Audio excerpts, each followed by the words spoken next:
Irmãos, vamos abrir a palavra de Deus na carta de Paulo aos Efésios, capítulo 2. Vamos dar continuidade à nossa série de mensagens nessa importante carta do Novo Testamento.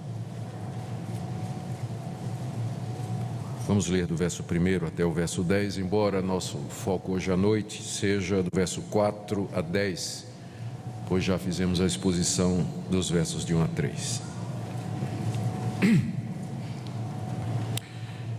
Ele vos deu vida, estando vós mortos nos vossos delitos e pecados, nos quais andastes outrora, segundo o curso deste mundo, segundo o príncipe da potestade do ar, do espírito que agora atua nos filhos da desobediência, entre os quais também todos nós andamos outrora, segundo as inclinações da nossa carne, fazendo a vontade da carne e dos pensamentos, e éramos por natureza filhos da ira, como também os demais.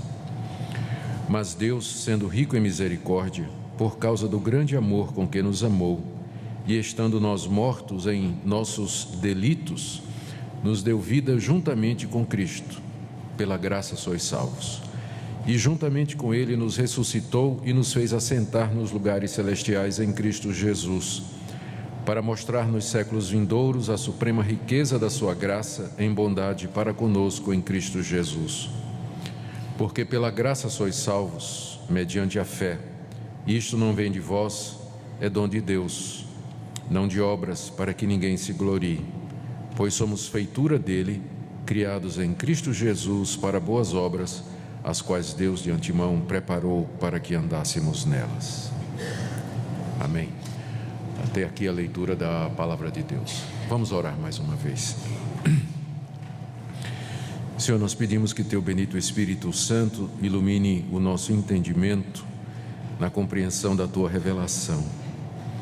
Nos ajuda a entender, ó Deus, a profundidade do Teu amor, a grandeza da Tua graça e, acima de tudo, a Tua glória como alvo da nossa vida e de tudo que o Senhor faz nesse mundo. Pedimos que o Senhor fale ao coração de cada pessoa aqui, nessa noite. Em nome de Jesus. Amém. Meus irmãos, o apóstolo Paulo escreveu essa carta com o objetivo de expor o grandioso plano de Deus na salvação de pecadores. Ele fez isso motivado pela notícia que tinha recebido de que a igreja de Éfeso, que tinha sido fundada por ele, e outras igrejas próximas, tinham tomado conhecimento de que ele estava preso. E ele estava preso em Roma. E os cristãos estavam meio que perplexos como é que o maior pregador do Evangelho e da graça de Deus tinha acabado numa prisão em Roma, quando ainda havia o mundo inteiro para ser evangelizado. E estavam desanimados na fé, estavam meio que sem entender qual era o plano de Deus com isso. Essas notícias chegam até o apóstolo Paulo, lá em Roma, onde ele está preso, e ele resolve escrever uma carta para estes irmãos da igreja de Éfeso e também para outras igrejas. Nós temos indícios de que essa carta, ela, embora endereçada aos Efésios, ela tinha como objetivo ser uma carta circular, era para ser lida nas igrejas daquela região. Eu estou me referindo ao fato de que alguns manuscritos antigos não têm a expressão que vivem em Éfeso no verso 1 do capítulo 1, aparece em branco, como se fosse para preencher aos irmãos que vivem em Colossos, aos irmãos que vivem em qualquer outra cidade daquela região. E também o fato de que, fora contra o costume de Paulo, essa carta não tem nenhuma recomendação pessoal no final. Todas as outras cartas terminam dizendo saúda fulano, saúda cicrano. Essa não. Provavelmente porque era uma carta que era para ser lida não só na igreja de Éfeso, mas na região daquela cidade e outras cidades próximas. O alvo de Paulo era confortar aqueles irmãos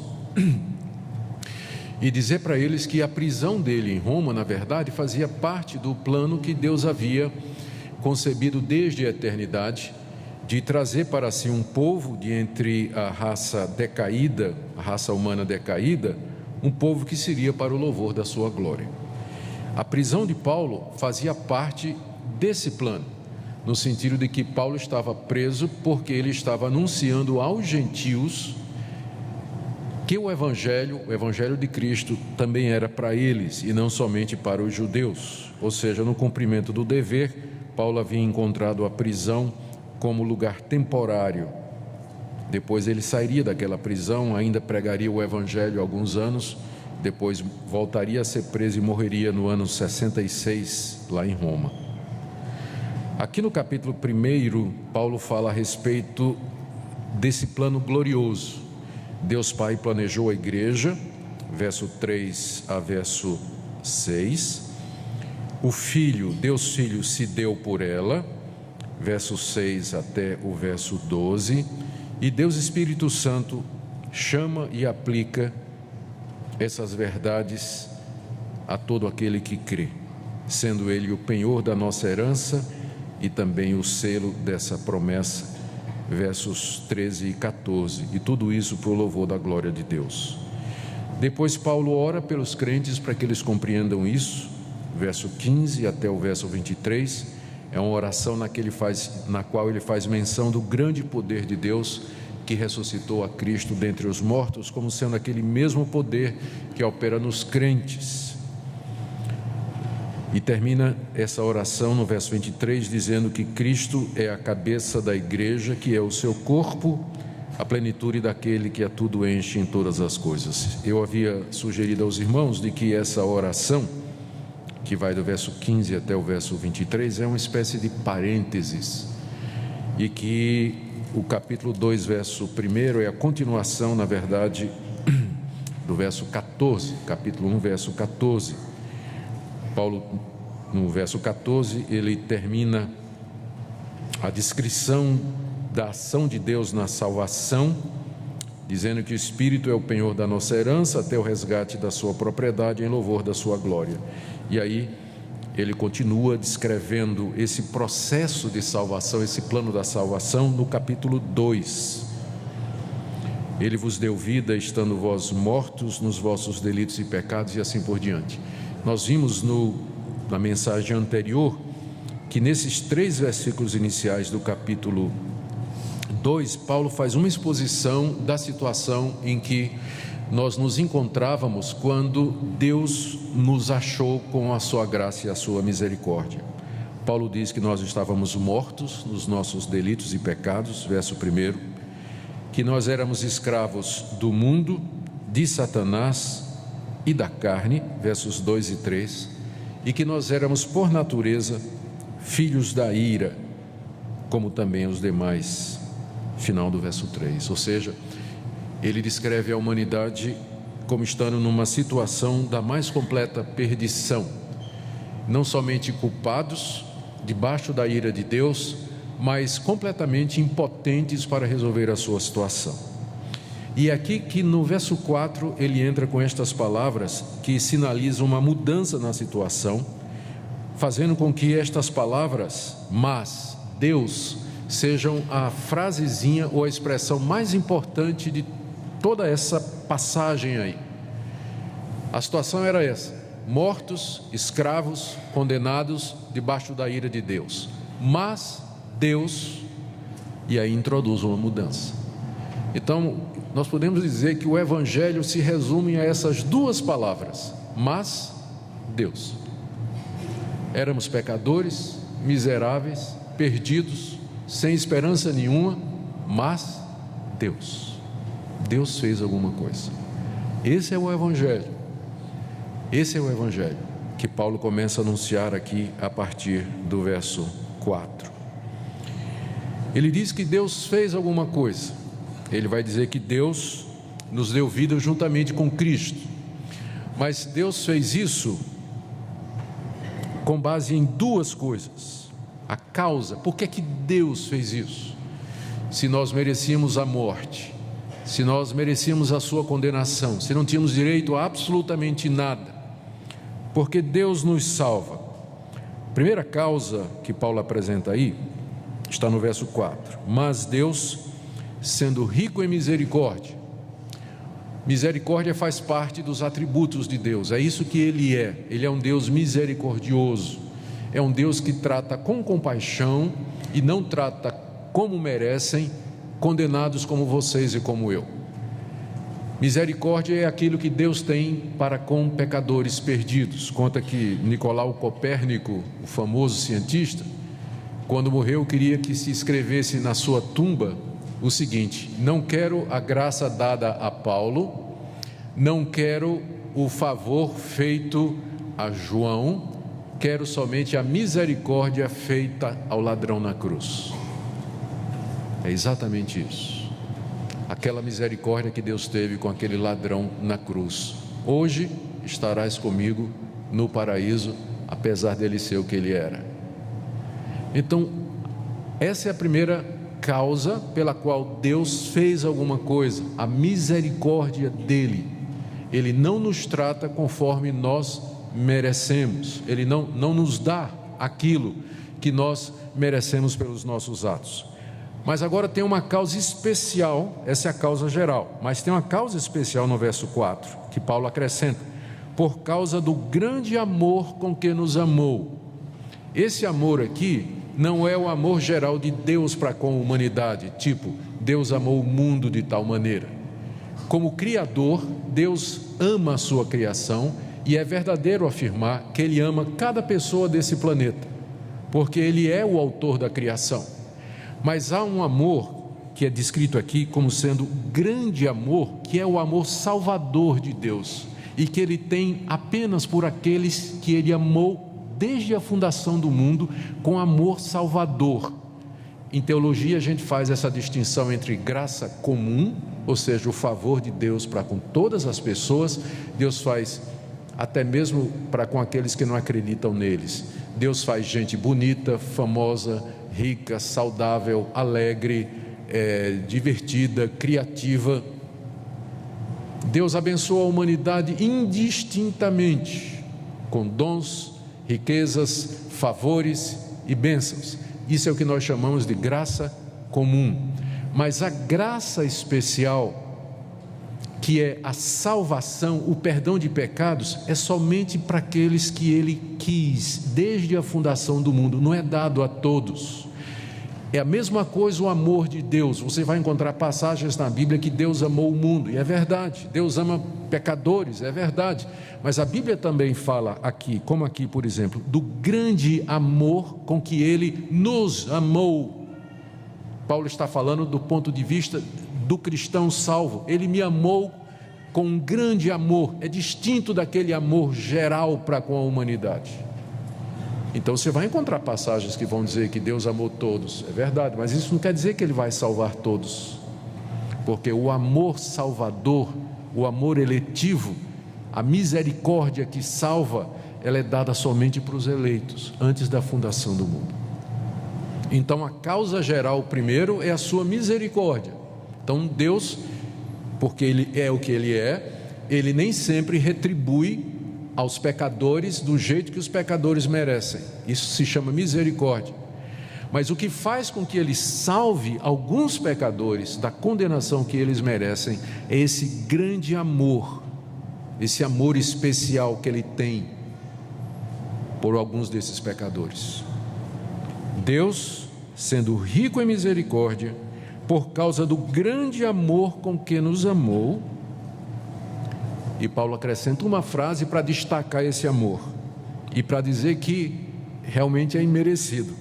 E estando nós mortos em nossos delitos, ele acrescenta essa frase aqui, que ele já disse no verso 1, que nós estávamos mortos em nossos delitos e pecados, para deixar claro que a base da misericórdia de Deus e do grande amor com que Ele nos amou, não foi nada em nós. Deus não nos amou porque nós merecemos. Geralmente é assim na humanidade. A gente se sente atraído por alguém, a gente gosta de alguém por causa das qualidades que aquela pessoa tem. A pessoa é bonita, é agradável, fala bem, ela é criativa, ela é inteligente, ou enfim, né? O nosso amor geralmente nasce ou brota em reação a alguma virtude ou alguma qualidade que tem nas outras pessoas. Mas Paulo está dizendo aqui que esse amor salvador de Deus, ele não nasceu de nada, ele não é resultado de nada que Deus viu em nós que valesse a pena, porque nós estávamos mortos em nossos delitos e ofensas. Delito é a quebra da lei de Deus, é a afronta ao próprio Deus, éramos inimigos, e mesmo assim Deus nos amou. Ele teve misericórdia, por causa da sua grande misericórdia e do seu grande amor, mesmo que nós o tenhamos ofendido com nossas ofensas, com nossos delitos e pecados, para não deixar a menor dúvida de que não foi, porque Deus viu quem ia aceitar.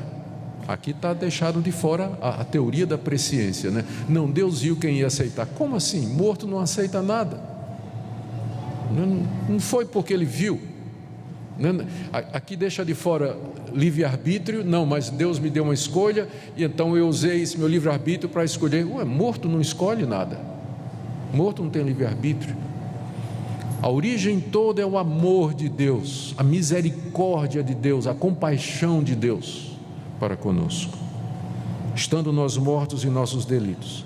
O que é que Deus fez? E o que vem em seguida vai confirmar tudo o que ele disse até agora. Paulo diz que Deus fez 3 coisas aqui. São 3 verbos e todos eles estão escritos no mesmo tempo verbal, no mesmo modo na língua grega. Primeiro, nos deu vida, está aí no verso 5. No verso 6, nos ressuscitou. E ainda no verso 6, e nos fez assentar nos lugares celestiais. Talvez o apóstolo Paulo tenha, eu não sei se ele fez intencionalmente, mas parece que essas 3 coisas aqui são uma reversão daquela situação tripla que ele descreveu no início do capítulo. Vocês lembram? O que é que nós éramos? Mortos, verso 1. Escravos do mundo, de Satanás e da carne, e filhos da ira. Agora parece que Paulo está descrevendo uma reversão dessa situação. Nós éramos mortos, mas Deus nos deu vida. Nós éramos escravos, aprisionados, mas agora Deus nos ressuscitou. Nós éramos filhos da ira, mas agora nós estamos assentados à direita de Deus, portanto somos seus filhos. Em Cristo, Deus reverteu toda aquela situação, quando nós estávamos ainda mortos, por causa do grande amor com que nos amou. Quando nós estávamos mortos, Deus nos deu vida. Eu não sei como é possível imaginar que nós tivemos alguma participação nisso aqui. Morto, ele não se dá vida, ele não escolhe a vida, ele recebe vida. A nossa situação era de morte espiritual. Deus nos deu vida. A nossa situação era de escravos. Deus nos ressuscita, quebrando os grilhões da prisão.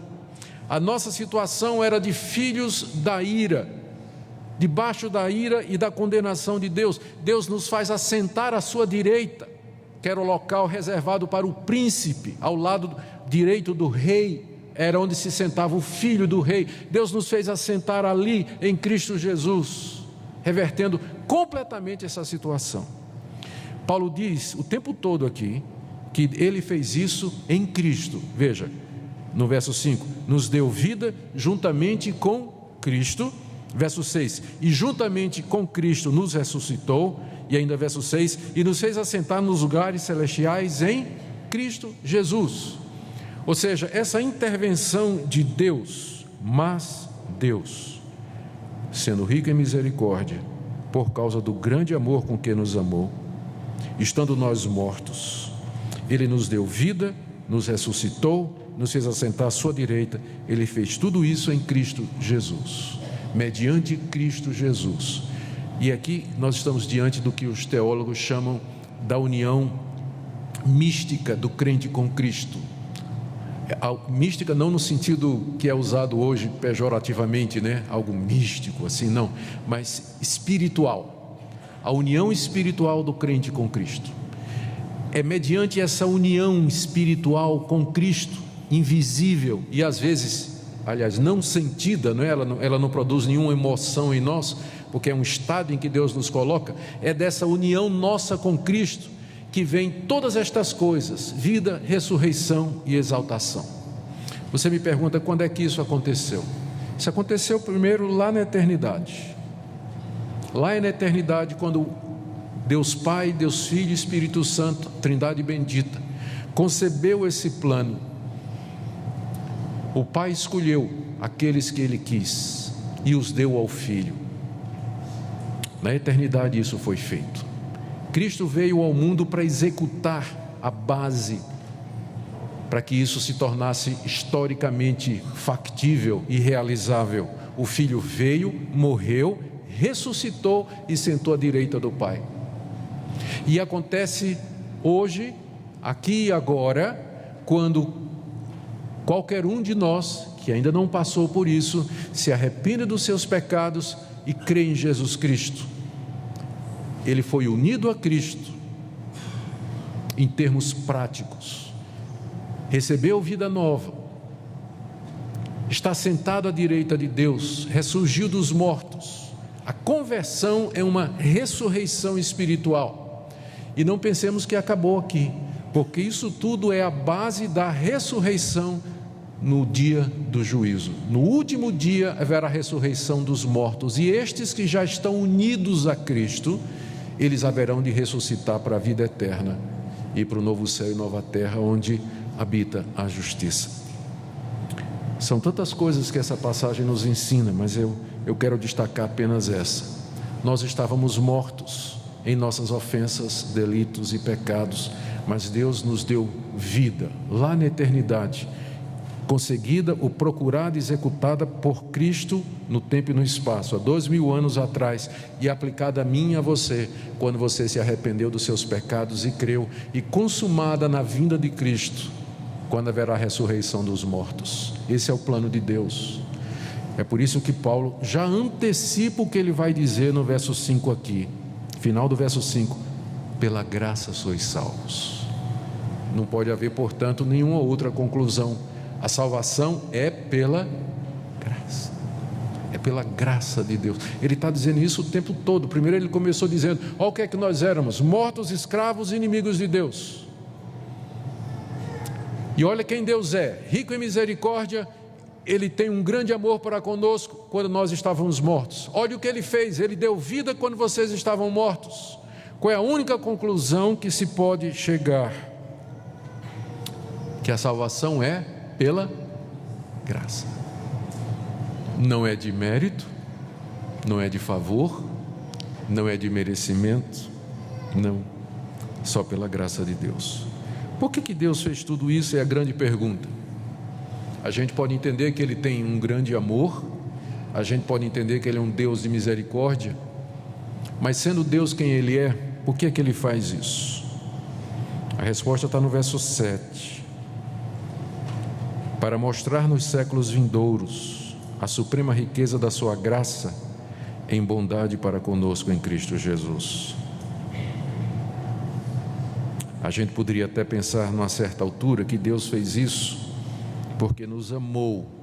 Não há dúvida, Paulo está dizendo isso. Ele disse isso no verso 4, por causa do grande amor com que nos amou. Mas aqui no verso 7 ele introduz uma finalidade maior, que vai além do amor de Deus por nós, que é a sua própria glória. Deus faz todas as coisas com um fim último em mente, que é a sua própria glória. Deus nos ama, é verdade, mas tem uma coisa que Ele ama mais do que a nós: a sua própria glória. Ao dizer isso, eu sei que muita gente vai estar pensando, mas esse é um Deus bastante egocêntrico, né? Um Deus egoísta, que vive procurando a glória dele. Mas se não fosse assim, Ele não seria Deus. Porque veja só, se eu procuro a minha glória, ou seja, eu faço tudo para eu mostrar que eu sou o melhor, ou chamar atenção para mim, isso é pecaminoso porque eu faço parte de uma raça de 6 bilhões de pessoas. E com certeza tem gente muito melhor do que eu em qualquer aspecto em que eu penso que eu sou bom. Então, ou é ignorância de mim mesmo, não é? Ou é muita presunção. Então, buscar a glória, a própria glória, é no mínimo idiotice da parte de um ser humano. Mas imagine um ser que não tem rival, só existe um como ele, não há ninguém que possa se comparar a ele, que ele existe desde toda a eternidade, e que ele é o Criador de todas as coisas, que ele é perfeito em todos os seus atributos. Ele não pode fazer nada que não seja para a sua própria glória, senão ele não seria Deus. Essa é a resposta que nós damos quando as pessoas perguntam: mas Deus não sabia que Adão ia cair lá no paraíso? Por que ele criou a humanidade? Para a sua própria glória. Mas por que ele permitiu que o pecado entrasse no mundo? Para a sua própria glória. Mas por que ele permite essas tragédias, essa miséria no mundo? A Bíblia só tem uma resposta: para a sua própria glória. Às vezes nós não entendemos como é que Deus vai levar a glória em certas situações, mas isso é diferente de dizer que Ele é injusto. Você pode dizer: eu não entendo como é que no final Deus vai receber glória numa situação de uma menininha sendo estuprada pelo seu pai. Eu às vezes também não sei, mas eu sei que Ele é justo, que Ele é verdadeiro e que Ele é bom, e que no fim Ele vai receber a glória, até mesmo da miséria humana. E é assim que Ele age, e é por isso que Ele faz o que Ele faz. Como Ele diz aqui, que Ele fez tudo isso para mostrar nos séculos vindouros, nas gerações seguintes e na eternidade afora, a suprema riqueza da sua graça. Deus quer mostrar para as próximas gerações e por toda a eternidade quão rica é a sua graça em perdoar pecadores como vocês e como eu. E é por isso que todo esse enredo aconteceu desde o dia em que Ele criou o homem e o colocou no paraíso e o submeteu a um teste. Todo esse enredo tinha como alvo final isso aqui: mostrar como Ele é bom e gracioso num universo que está para vir, onde o pecado não será mais possível. É nisso que está toda a beleza para mim desse trama, porque as pessoas às vezes pensam que o novo céu e a nova terra, não é, que está para chegar, vai ser mais ou menos a restauração do paraíso. Claro que não. O paraíso não seria um retrocesso, não é? A gente voltar para o paraíso. Sabe por quê? No paraíso não tinha pecado, mas podia ter. Adão podia pecar, o pecado sempre era uma possibilidade, mas no reino que está para vir não haverá mais essa possibilidade, porque o pecado já foi derrotado. Para que isso acontecesse, era preciso todo esse trama, todo esse enredo do pecado entrar no mundo, a raça cair, Cristo vir e morrer para assegurar um novo céu, nova terra, um novo paraíso, onde não pode haver mais pecado, nunca mais. Por isso Paulo, quando termina a carta, capítulo 8 da carta aos Efésios, ele diz, aliás o capítulo 11, ele diz: "Oh profundidade da riqueza, quem pôde conhecer a mente do Senhor?" Ele quer mostrar nos séculos vindouros a suprema riqueza da sua graça em bondade para conosco em Cristo Jesus. E como é que isso vai ficar demonstrado? Paulo responde no verso 8: "Porque pela graça sois salvos." Como é que vai ficar claro que Deus é gracioso? Porque pela graça sois salvos, mediante a fé. E aqui ele diz de que maneira essa salvação nos alcança. A fé é a mão que se estende para receber gratuitamente esse perdão, essa misericórdia, e até esse erguer dessa mão é dom de Deus.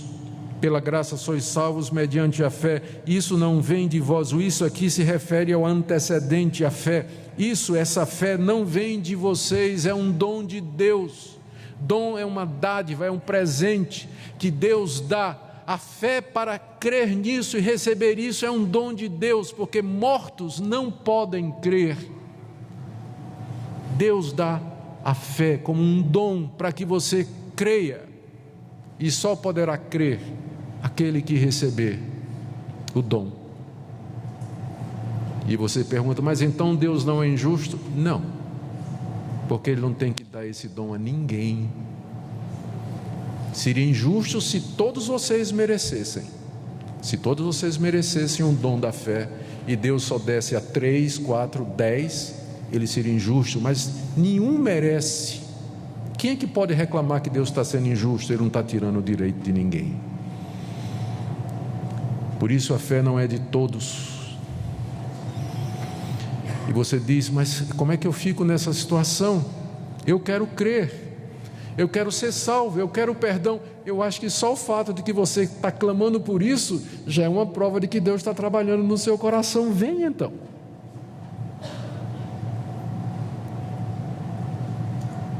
Porque muita gente não quer nem saber disso, não está nem interessada nisso. Mas se no seu coração você diz, Deus, e se eu não for um desses? Deus, e se eu não tiver fé? Deus, e se eu não for perdoado? Eu penso que apenas aqueles que Deus vem trabalhando no coração é que vão sentir esse tipo de pensamento, ou ter esse tipo de atitude. E se você no seu coração está com essas dúvidas e esses questionamentos, venha. Jesus disse, aquele que vem a mim, de maneira nenhuma o lançarei fora. A fé é um dom precioso de Deus, mas ao mesmo tempo Ele diz, venha. Se você tem sede, venha. Se você tem fome, venha. Creia em mim. As conclusões que Paulo chega. Verso 8: pela graça sois salvos mediante a fé. Isso não vem de vós, é dom de Deus. Portanto, verso 9: não de obras, para que ninguém se glorie. Se a salvação dependesse de você, de uma atitude sua, o mínimo que fosse, você podia se gloriar. Gloriar significa você poderia tomar algum crédito. Imagina o céu, você lá batendo no peito e dizendo, eu estou aqui porque eu criei, como se crer fosse uma virtude sua, uma decisão sua. Estou aqui porque eu criei, porque eu recebi, porque eu aceitei. Você estaria levando crédito por alguma coisa que Deus fez, e Deus não vai dividir o crédito com ninguém, porque, como eu disse, Ele é Deus, Ele faz tudo para a glória dEle, Ele não vai admitir concorrência. Ele não vai admitir concorrência. Portanto, não é pelas obras, para que ninguém se glorie. Pois somos, verso 10, feitura dele. A palavra feitura no grego, poema, eu não sei se Paulo usou essa palavra intencionalmente, era uma palavra muito comum.